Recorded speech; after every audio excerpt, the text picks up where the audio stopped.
Open system interconnection model, जिसको हम OSI model बोलते हैं, आज हम इसके बारे में बात करने वाले हैं।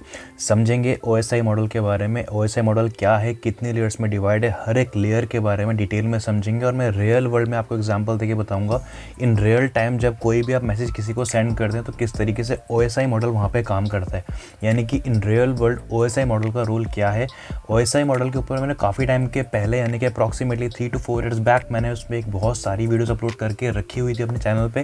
और हर एक वीडियो के ऊपर डिटेल में एक वीडियो आपको मिल जाएगी, जिसका आई बटन पर लिंक है, आप जाके वाली वीडियोस देख सकते हैं। लेकिन उस वीडियोस में ऑडियो क्वालिटी इतनी ज़्यादा अच्छी ना होने के कारण मेरे पे बहुत ज़्यादा कमेंट आए थे कि ओएसआई मॉडल के ऊपर वीडियो ज़रूर लेके आएँ। एक क्रिस्प वीडियो होने वाली है ओएसआई मॉडल के ऊपर, तो वीडियो करने तो ज़रूर देखना। अगर आपको नेटवर्किंग अपनी स्ट्रॉन्ग करनी है और साइबर सिक्योरिटी में आना चाहते हैं तो नेटवर्किंग मस्ट, और नेटवर्किंग में ओएसआई मॉडल मस्ट है। तो इसके बारे में डिटेल में समझने वाले हैं हम। तो मेरा नाम है राहुल कुमार और आप देख रहे हैं साइबर सिक्योरिटी। वीडियो को स्टार्ट करते हैं बिना किसी देरी के।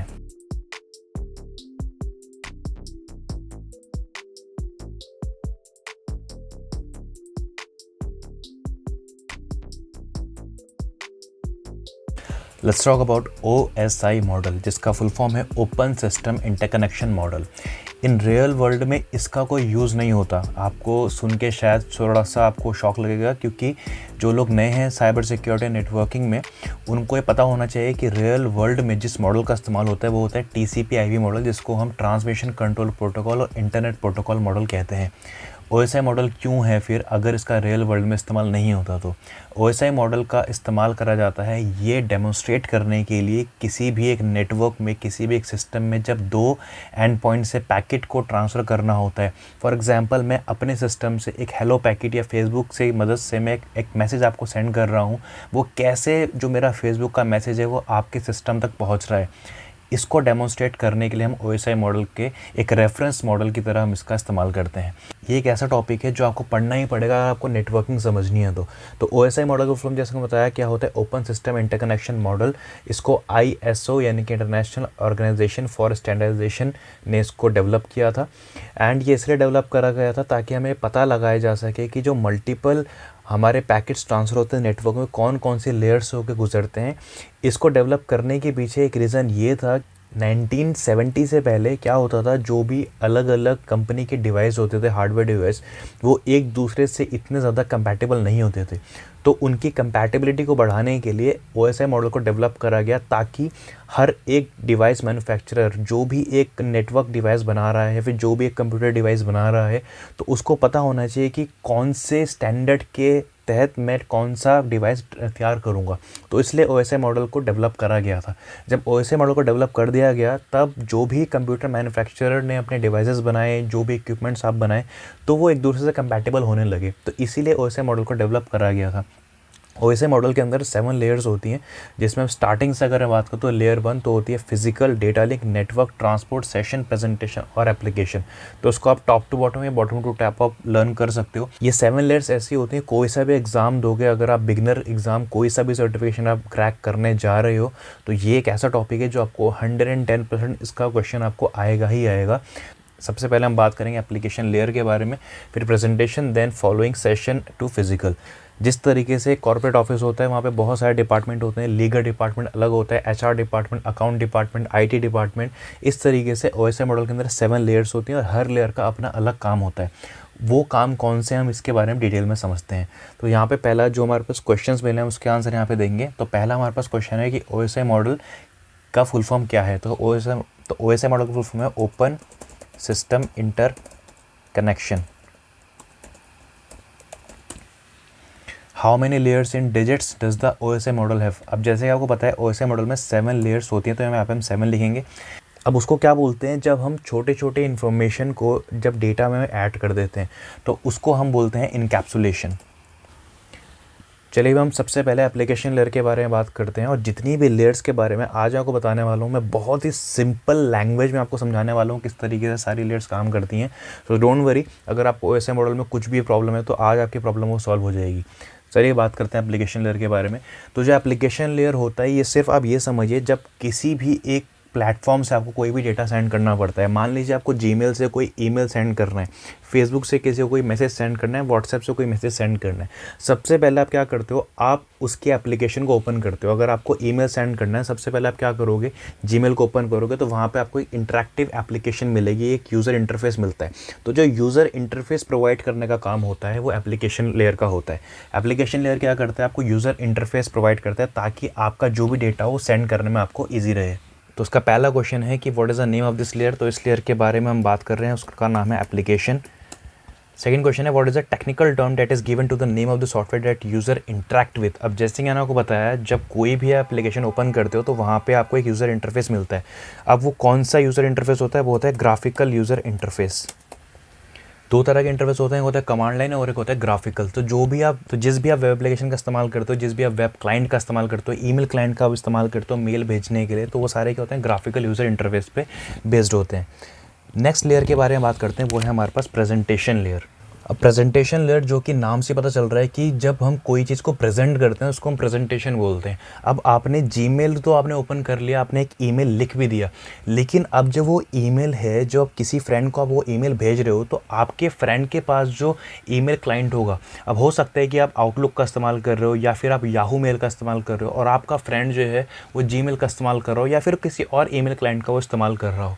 तो आपने जो ईमेल भेजा है वो आपके फ्रेंड को सही फॉर्मेट में दिखे, इसका काम प्रेजेंटेशन लेयर करती है। यानी कि जो भी डेटा आप भेज रहे हो सामने वाले सिस्टम के ऊपर, उसको प्रॉपर्ली प्रेजेंट करना, उसको फॉर्मेट करना, उसको, और जो भी अगर एक्स्ट्रा सिक्योरिटी लगानी है, क्योंकि अब कभी भी आप नेटवर्क में कोई डेटा सेंड कर रहे हो तो उसकी सिक्योरिटी का काम भी कहाँ पे संभाला जाता है, प्रेजेंटेशन पे। यानी कि उसको इंक्रिप्शन डिक्रिप्शन का जो भी काम होता है वो प्रेजेंटेशन लेयर पे करा जाता है।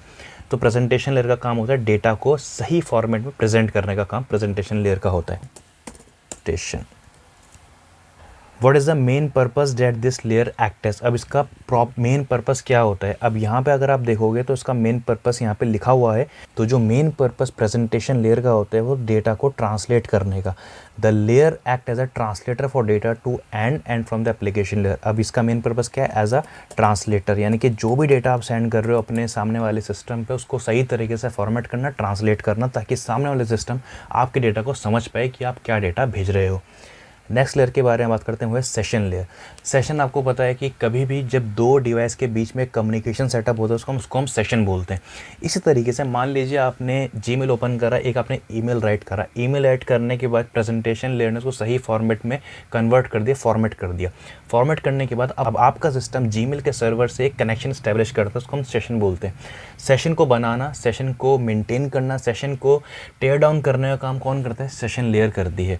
तो किसी भी जब दो सिस्टम के बीच में कम्युनिकेशन सेटअप होता है, ताकि जो डेटा आप सेंड करने वाले हो वो सही सेशन के तहत जो आप सामने वाले सिस्टम पे ट्रांसफ़र हो, उसका काम जो सेशन लेयर संभालता है। आई होप आपको समझ में आया होगा। तो नेम क्या है इस लेयर का, इस लेयर को बोलते हैं session layer. What is the technical term for when a connection is successfully established? Session. What is the technical term for small chunks of data? छोटे chunks of data को हम पैकेट बोलते हैं। नेक्स्ट लेयर के बारे में बात करते हैं, वो है ट्रांसपोर्ट लेयर। अब सबसे ज़्यादा इंपॉर्टेंट लेयर है पूरे OSI मॉडल में, सबसे ज़्यादा ध्यान देने वाली लेयर भी है, क्योंकि ये एक ऐसी लेयर है जहाँ पे आपका मेजॉरिटी ऑफ फंक्शंस परफॉर्म होते हैं। ट्रांसपोर्ट लेयर जो एक ऐसी लेयर होती है, ये आपको बताती है कि जो भी आपका डेटा सेंड हो रहा है वो किस तरीके से सेंड होगा, यानी कौन से प्रोटोकॉल्स का वहाँ पे इस्तेमाल होने वाला है। ट्रांसपोर्ट लेयर के अंदर दो प्रोटोकॉल काम करते हैं, पहला है TCP और दूसरा है UDP। इन दोनों के बारे में थोड़ा सा समझते हैं और इनके बारे में डिफरेंस जान लेते हैं। TCP का फुल फॉर्म होता है transmission control protocol, where as UDP stand for user datagram protocol. दोनों ही प्रोटोकॉल बढ़िया हैं, लेकिन दोनों के अपने एडवांटेजेस और डिसएडवांटेजेस हैं। कभी भी जब आपको रिलायबल डेटा ट्रांसफ़र करना हो, रिलायबल डेटा ट्रांसफ़र का मतलब होता है कि आप नहीं चाहते जो भी डेटा आप ट्रांसफ़र कर रहे हो उसके पैकेट्स कहीं पे जाके लॉस्ट हो जाएं। आपको एक रिलायबल, एक सिक्योर डेटा ट्रांसफ़र करना है, तो उसके लिए हम TCP का इस्तेमाल करते हैं, क्योंकि TCP जो है वो डेटा की गारंटी देता है कि जो भी डेटा आप सेंड कर रहे हो वो गारंटेड एंड पॉइंट पे पहुंचेगा ही पहुंचेगा। और इसी के साथ अगर मैं यूडीपी पे कंपेयर करूँ तो यूडीपी पे आपको इस तरह की कोई भी गारंटी नहीं मिलती, क्योंकि यूडीपी जो होता है वो यहाँ पे स्टेटलेस होता है। एक होता है स्टेटफुल और एक होता है स्टेटलेस। तो यहाँ पे जो यूडीपी होता है वो स्टेटलेस होता है, यानी कि ये किसी भी तरह का कनेक्शन नहीं बनाता। वेयर एज कभी भी अगर आप टीसीपी प्रोटोकॉल का इस्तेमाल करते हो तो कोई भी डेटा को सेंड करने से पहले एक कनेक्शन बनता है। जैसे कि आप किसी को कॉल अगर आप करते हो, सबसे पहले आप हेलो बोलते हो, सामने वाला पर्सन आपको हेलो बोलता है, एक कनेक्शन बनता है, देन आप अपनी बात स्टार्ट करते हो। इसी तरीके से जब कंप्यूटर नेटवर्क्स टीसीपी प्रोटोकॉल का इस्तेमाल करते हैं तो सबसे पहले कनेक्शन इस्टेब्लिश करते हैं। उस कनेक्शन इस्टेब्लिशमेंट को हम 3-वे हैंडशेक बोलते हैं। 3-वे हैंडशेक में क्या होता है, जो क्लाइंट होता है सर्वर को एक सिंक पैकेट भेजता है, रिप्लाई में सर्वर क्लाइंट को सिंक पर प्लस एक्नॉलेजमेंट पैकेट भेजता है रिप्लाई में। सिंक का मतलब होता है जो क्लाइंट होता है सर्वर को बताना चाहता है कि मैं आपसे कनेक्शन बनाना चाहता हूँ, वेयर एज जो सर्वर होता है वो रिप्लाई में सिंक प्लस एक्नॉलेजमेंट पैकेट भेजता है, यानी कि वो बोलता है कि मैं आपसे कनेक्शन बनाने के लिए रेडी हूँ। थर्ड स्टेप में जो क्लाइंट होता है सर्वर को, थर्ड स्टेप में एक और एक्नॉलेजमेंट फ्लैग ट्रांसफर होता है। अब इसका मतलब क्या होता है, जो ये 3 पैकेट ट्रांसफर हुए सिंग एक और एक, इसका मतलब होता है कि जब पहले जो क्लाइंट और सर्वर ने आपस में एक रिलेशनशिप बनाया, पहले कनेक्शन सेटअप करा, उसके बाद आपका डेटा ट्रांसफ़र स्टार्ट हुआ। इसीलिए जो टीसीपी प्रोटोकॉल होता है इसको हम ट्रस्ट कर सकते हैं, ये डेटा की गारंटी देता है। लेकिन यूडीपी में ऐसा कुछ नहीं होता है।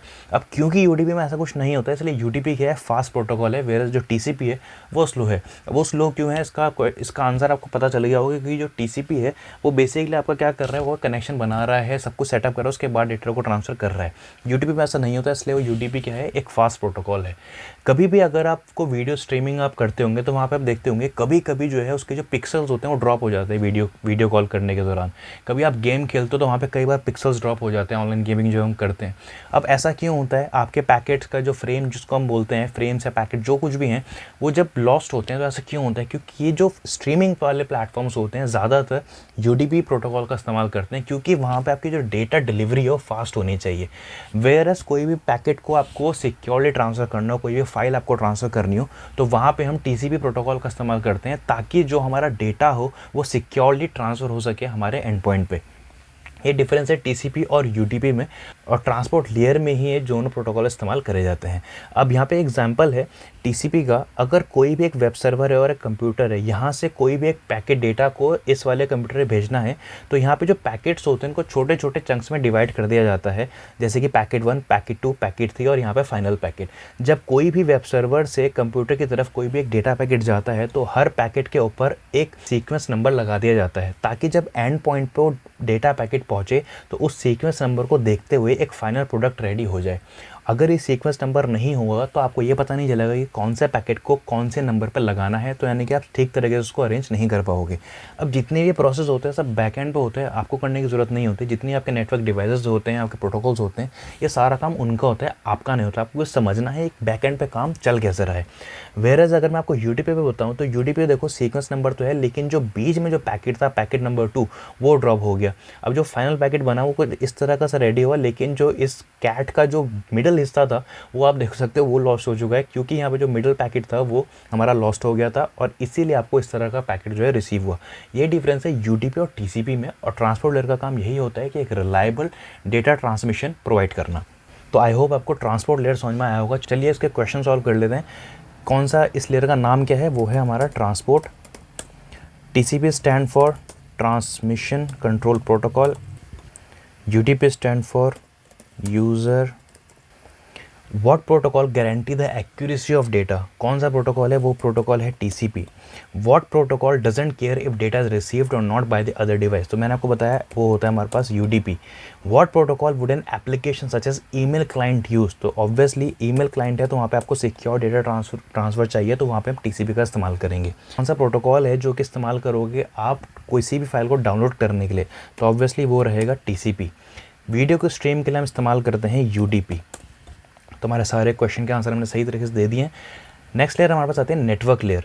अब नेटवर्क लेयर का काम होता है कि जो भी आपके डेटा पैकेट्स होते हैं उन पैकेट्स को सही तरीके से राउटिंग करना।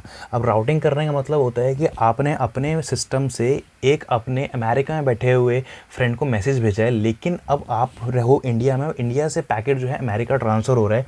अब वो कैसे ट्रांसफ़र होगा? वो ट्रांसफ़र होगा multiple routers through out the network में जितने भी लगे होंगे वो अलग अलग राउटर से होता है वहाँ तक पहुँचेगा। लेकिन वो कौन से राउटर्स का इस्तेमाल करेगा, कौन से पाथ का इस्तेमाल करेगा, क्योंकि वो तो hundreds of thousands of lakhs of routers हो सकते हैं बीच में, लेकिन वो कौन से राउटर्स का कौन से पाथ का इस्तेमाल करना है, तो वो जो राउटिंग का पूरा रोल आता है वो नेटवर्क वाली लेयर में आता है। नेटवर्क लेयर में आईपी एड्रेसेस का काम होता है, क्योंकि जो भी आपका एक पूरा पैकेट रेडी हो गया कि आपने ये वाला डेटा सेंड करना है, लेकिन अब वो डेटा कहाँ पे सेंड करना है, तो उसकी जो इन्फॉर्मेशन होती है वो हम उस पर आईपी एड्रेस पे लिखते हैं कि हमको इस एड्रेस पे ये पैकेट को ट्रांसफ़र करना है। अब वहाँ पे जो आईपी एड्रेस का रोल होता है वो नेटवर्क लेयर में आता है। अब इस वाले लेयर में आपका आईपी एड्रेस ऐड होता है।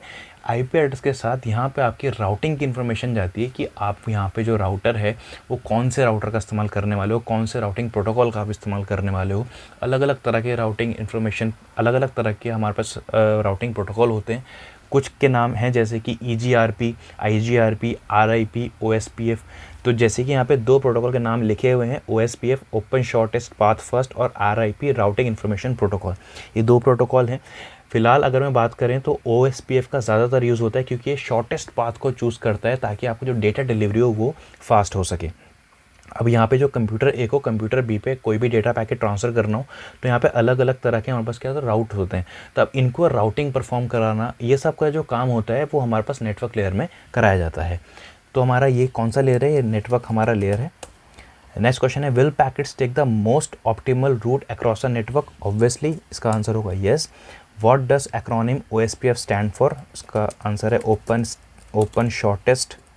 RIP stand for routing information protocol. अब ये जितनी भी इन्फॉर्मेशन मैं यहाँ पे लिख रहा हूँ दोस्तों, आप ऊपर जो ब्लॉग है अगर आप यहाँ पे जाके पढ़ोगे तो ये सारा के आंसर्स आपको यहाँ पे देखने के लिए मिल जाते हैं। इसका जो रूम का लिंक है वीडियो के डिस्क्रिप्शन में, वो जाके आप चेकआउट कर सकते हैं। Routing information, what type of addresses deal with this layer? मैंने आपको बताया यहाँ पे इस्तेमाल किए जाते हैं IP एड्रेसेस के। Let's talk about data link layer. अब एक बार आपकी IP एड्रेस की इन्फॉर्मेशन लग गई, अब उसके बाद वही जो पैकेट होता है नीचे आता है डेटा लिंक लेयर पे, इसको हम फ्रेम बोलते हैं। अब यहाँ पे जो पैकेट होता है वो फ्रेम में कन्वर्ट हो जाता है। अब जैसे कि नेटवर्क लेयर में IP एड्रेसेस असाइन हो जाते हैं तो यहाँ पे MAC एड्रेसेस असाइन हो जाते हैं। अभी ठीक ऐसा ही है, जैसे आपको अपने एक फ्रेंड को एक पोस्ट कार्ड ट्रांसफ़र करना है तो आप क्या करते हो, सबसे पहले आप ये लिखते हो कि वो जो पोस्ट कार्ड है वो कहाँ पे जाना है।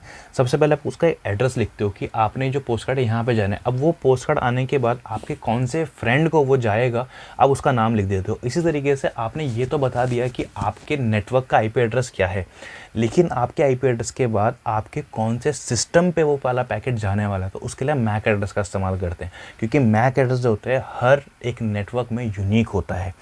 अब मेरा आपसे एक क्वेश्चन है, अब जिस तरीके से हम अलग अलग नेटवर्क के IP तो हम असाइन कर सकते हैं, लेकिन आपको कैसा पता चलेगा कि आपका सिस्टम जो कि डेटा पैकेट ट्रांसफ़र कर रहा है एक US में बैठे हुए सिस्टम के ऊपर, उसका MAC एड्रेस क्या होगा? IP एड्रेस तो आप पता लगा सकते हो कि आपने कोई भी पैकेट असाइन कर दिया तो वहाँ पे IP एड्रेस ऑटोमेटिकली असाइन हो जाएगा। लेकिन यहाँ पे क्या होता है, हर लेयर पे MAC एड्रेस का भी काम होता है। तो मेरा आपसे क्वेश्चन है, जिसको आंसर पता है कमेंट में बताओ मुझे, कि अगर आप अपने लैपटॉप से अपने फ्रेंड के लैपटॉप पे जो कि दूसरे सिटी में है वहाँ पे कोई भी डेटा पैकेट ट्रांसफ़र कर रहे हो, आपके सिस्टम से एक नेटवर्क पैकेट जाता है आपके दोस्त के सिस्टम पे, तो वहाँ पे कौन से MAC एड्रेस का इस्तेमाल होता है और कैसे वो MAC एड्रेस का इस्तेमाल करा जाता है? इस क्वेश्चन का आंसर जिस किसी को भी आता है कॉमेंट में मुझे ज़रूर बताना, और मैं नेक्स्ट वीडियो में उसको शाउट आउट दे के आंसर ज़रूर बताऊँगा इसका। तो यहाँ पे हमारे पास MAC एड्रेस असाइन करा जाता है, और MAC एड्रेस कहाँ पे असाइन होता है? आपका NIC कार्ड पे, इसको बोलते हैं नेटवर्क इंटरफेस कार्ड। अब इसी डेटा लिंक लेयर के अंदर 2 सब लेयर काम करती हैं। एक होता है लॉजिकल लिंक लेयर, इसको हम LLC बोलते हैं, दूसरा होता है MAC layer, media access control layer. इन सभी लेयर्स के बारे में अगर आपको और भी ज़्यादा डिटेल में जानना है तो मैंने इसके ऊपर डेडिकेटली वीडियोस बना के रखी हुई हैं। आई बटन पर लिंक है, वहाँ पर जाके इन वीडियोस को ज़रूर चेकआउट करना। आपको हर एक वीडियो में डिटेल के बारे में जानने के लिए मिल जाएगा। क्या नाम है इस लेयर का? इस लेयर का नाम है data link. What is the name of the piece of hardware at all network device come with? तो मैंने आपको बताया उसका नाम है network interface card. Last layer के बारे में बात करते हुए फिजिकल लेयर। अब जैसे कि नाम से पता चल रहा है फिजिकल लेयर है। जो कोई भी डेटा आपका ऊपर से डेटा था, पैकेट बना, पैकेट से फ्रेम बना, अब जब वो एक्चुअल में किसी ना किसी स्ट्रीम के तहत, अब वो कोई भी स्ट्रीम हो सकता है, वो आपका वायर्ड स्ट्रीम हो सकता है, वायरलेस स्ट्रीम हो सकता है। जैसे कि ये जो डेटा हो कहीं ना कहीं तारों से निकलता हुआ किसी दूसरे राउटर या स्विच पर जाएगा, देन स्विच से राउटर पर जाएगा, राउटर से फिर आपका वायरलेसली वो ट्रैवल होके अक्रॉस द नेटवर्क चलेगा। अब वो कौन सा मीडियम रहेगा, वो आपका वायरलेस रहेगा, वायर्ड मीडियम रहेगा, ये सारा का सारा जो रोल होते हैं हम फिजिकल लेयर में करते हैं। यानी कि जो कोई भी डेटा होता है आपका, अब यहाँ पे फिजिकल लेयर में वो डेटा आपका 1 and 0 में कन्वर्ट हो जाता है, यानी कि बाइनरी फॉर्म में चेंज होके नेटवर्क में चला जाता है। यानी कि जितना भी डेटा होता है आपका, जो डेटा पैकेट फ्रेम बने, अब यहाँ पे जाके 1 और 0 में कन्वर्ट होते हैं, क्योंकि आपको पता है सिस्टम, जो कंप्यूटर सिस्टम्स होते हैं वो बाइनरी पे वर्क करते हैं, यानी कि 1 and 0 पे वर्क होते हैं। तो सारी इन्फॉर्मेशन आपकी 1 and 0 में कन्वर्ट हो जाती है फिजिकल लेयर में। और फिजिकल लेयर में कन्वर्ट होने के बाद इन ईथरनेट केबल्स की मदद से वो आपका जो डेटा होता है, जो आपकी इन्फॉर्मेशन होती है, वो डेटा पैकेट्स के फॉर्म में स्विच में नेटवर्क में जाके आगे ट्रांसफ़र होते हैं। तो इस लेयर का नाम है physical layer. What is the name of numbering system? उसको हम बोलते हैं बाइनरी।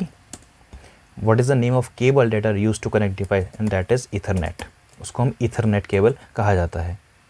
तो अब यहाँ पे एक प्रैक्टिकल आ गया। अब प्रैक्टिकल में हम समझें कि पूरे OSI मॉडल के कौन कौन से लेयर्स पे हमने काम किया था। अब यहाँ से आप ये समझिए कि आपके फ्रेंड ने आपके पास एक मैसेज भेजा, और ये जो कार्टून है या फिर ये जो कैरेक्टर है, ये आपका डेटा का पैकेट है। अब ये जो आपका वो आपका डेटा है, या फिर ये आपकी इन्फॉर्मेशन है जो आपके सिस्टम पे आनी है। और ये जो एप्लीकेशन आपको नज़र आ रही है, मान लीजिए आपका सिस्टम है, जो अब मान लीजिए ये आपकी वो इन्फॉर्मेशन है जो आपके फ्रेंड ने आपको भेजी है इंडिया से बैठ के US में। सबसे पहले क्या होगा, वो इन्फॉर्मेशन फिजिकल लेयर में जाएगी, यानी कि वो ईथरनेट केबल के माध्यम से वो जो इन्फॉर्मेशन थी वो आपके सिस्टम में पहुंची, नेटवर्क में पहुंची, या फिर आप कह सकते हैं नेटवर्क में आने के बाद सबसे पहले वो जो इन्फॉर्मेशन थी वो डेटा लिंक लेयर, यानी कि स्विच की मदद से, क्योंकि स्विच काम करता है डेटा लिंक लेयर पे, वो स्विच की मदद से वो इन्फॉर्मेशन आगे बढ़ी, और उसके बाद हो गई नेटवर्क लेयर पे। नेटवर्क लेयर यानी कि यहाँ पे काम करता है राउटर। अब वो स्विच से इन्फॉर्मेशन गई राउटर के पास। अब जैसे ही वो इन्फॉर्मेशन राउटर के पास गई, देन वो गई ट्रांसपोर्ट लेयर पे। अब जैसे कि हमने समझा था, नेटवर्क लेयर के ऊपर ट्रांसपोर्ट लेयर का काम होता है। ट्रांसपोर्ट लेयर पे काम करने के बाद अब फिर उसके बाद आपके सिस्टम से और उसके सिस्टम के सर्वर पे एक सेशन क्रिएट होता है। सेशन को क्रिएट होने के बाद अब सबसे पहले जो आपका डेटा था वो आपके सिस्टम के अकॉर्डिंग फॉर्मेट करना, कन्वर्ट करना, प्रेजेंट करने का काम कौन करेगा? प्रेजेंटेशन लेयर करेगा। एक बार प्रेजेंटेशन लेयर ने अपना काम कर दिया, जो आपकी एप्लीकेशन थी वो आपको ग्राफिकल यूज़र इंटरफेस की मदद से आपको एक जो भी आपका डेटा था वो आपको प्रेजेंट कर देगा। तो इस तरीके से आपका जो OSI मॉडल है वो काम करता है। तो इसके बाद हमको यहाँ साथ ही साथ यहाँ मिल गया फ्लैग को हम करते हैं यहाँ पे पेस्ट, और यहाँ पे भी देख सकते हो जो हमारा जो रूम है वो ऑलमोस्ट कंप्लीट हो चुका है। नेक्स्ट रूम ये हमको बता रहा है पैकेट्स एंड फ्रेम के बारे में।